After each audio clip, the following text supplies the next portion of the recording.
الفاسقين إذ قالوا ليوسف وأخوه أحب إلى أبينا منا ونحن عصبة إن أبانا لفي ضلال مبين اقتلوا يوسف أو اطرحوه أرضا يخل لكم وجه أبيكم وتكونوا من بعده قوما صالحين قال قائل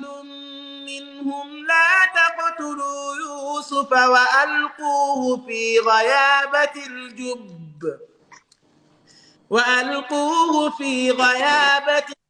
يلتقطه بعض السيارة إن كنتم فاعلين قالوا يا أبانا ما لك لا تأمنا على يوسف وإنا له لناصحون أرسله معنا غدا يرتع ويلعب وإنا له لحافظون قال إني ليحزنني أن تذهبوا به وأخاف أن يأكله الذئب وأنتم عنه غافلون قالوا لئن أكله الذئب ونحن عصبة إنا إذا لخاسرون فلما ذهبوا به وأجمعوا أن يجعلوه في غيابة الجب وأوحينا إليه لتنبئنهم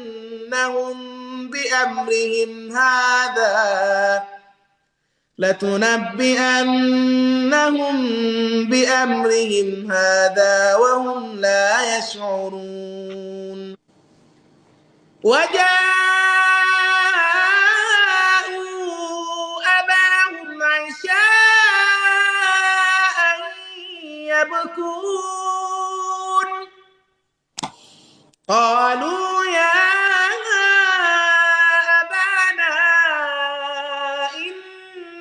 أبانا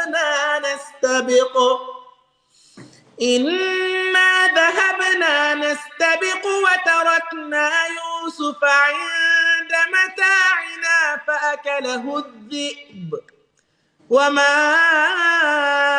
أنت بمؤمن لنا ولو كنا صادقين وجاءوا على قميصه بدم كذب قال بل سولت لكم أنفسكم أمرا فصبر جميل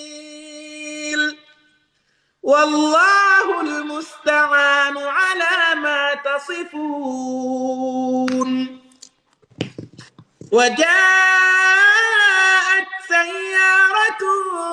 فأرسلوا واردهم فأدلى دلوه قال يا بشرى هذا غلام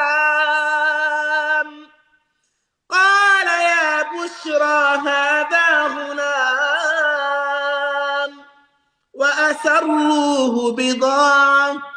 والله عليم بما يعملون وشروه بثمن بخس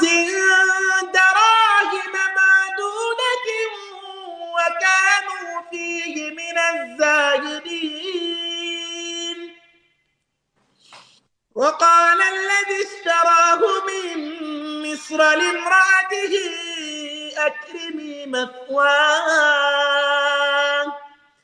أكرمي مثواه عسى أن ينفعنا أو نتخذه نتخذه ولدا عسى أن ينفعنا أو نتخذه ولدا وكذلك مكنا ليوسف في الأرض ولنعلمه من تأويل الأحاديث والله غالب على أمره ولكن أكثر الناس لا يعلمون ولما بلغ أشده آتيناه